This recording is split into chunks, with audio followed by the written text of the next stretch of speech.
నంద్యాల పట్టణంలోని park road water tank ప్రక్కన వెలిసిన నిమిషాంబాదేవి ఆలయంలో దసరా శరన్నవరాత్రి ఉత్సవాలు అంగరంగ వైభవంగా జరుగుతున్నాయి.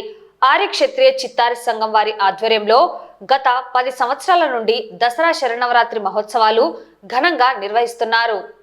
7వ రోజు మహాచండీశ్వరిగా అమ్మవారు భక్తులకు దర్శనం ఇచ్చారు. నిమిషాంబాదేవిని దర్శించుకుంటే కోరిన కోరికలు తీరుతాయనే ప్రసిద్ధి అని ఆలయ పూజారి లక్ష్మణ్ తెలిపారు.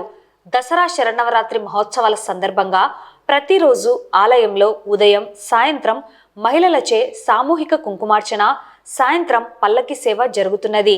ఈ కార్యక్రమాల్లో భక్తులు విశేషంగా పాల్గొని అమ్మవారి కృపకు పాత్రులు కాగలరని ఆలయ పూజారి తెలిపారు. ఈ కార్యక్రమంలో ఆలయ నిర్వాహకులు, భక్తులు పాల్గొన్నారు.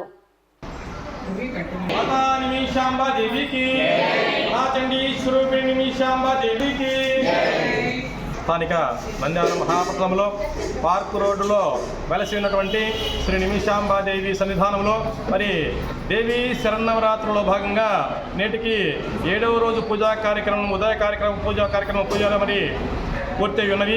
మరి ఈ రోజున అమ్మవారు నిమిషాంబాదేవి మహాచండీస్వరూపిణిగా భక్తాదులకు దర్శనమిచ్చున్నారు. మరి భక్తులందరూ కూడా ఉదయం సాయంకాలంగా కుంకుమార్చనలో పాల్గొని మహాచండీస్వరూపిణి రూపిణి అమ్మవారి యొక్క ఆశీర్వచన కరుణా కటాక్ష వీక్షణలు మరి పొందవలసిందిగా తెలియపరుస్తున్నాము.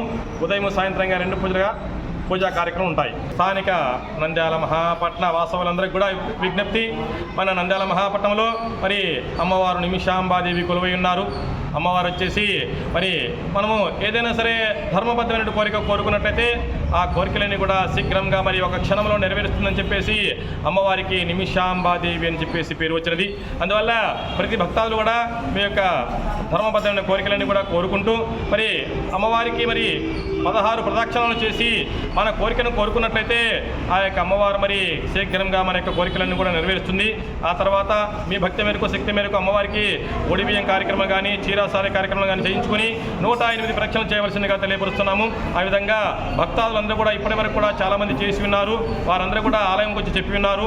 మరి మీరు కూడా భక్తాదులందరూ కూడా వచ్చేసి అమ్మవారి దర్శనం చేసుకోవాల్సిందిగా తెలియపరుస్తున్నాము.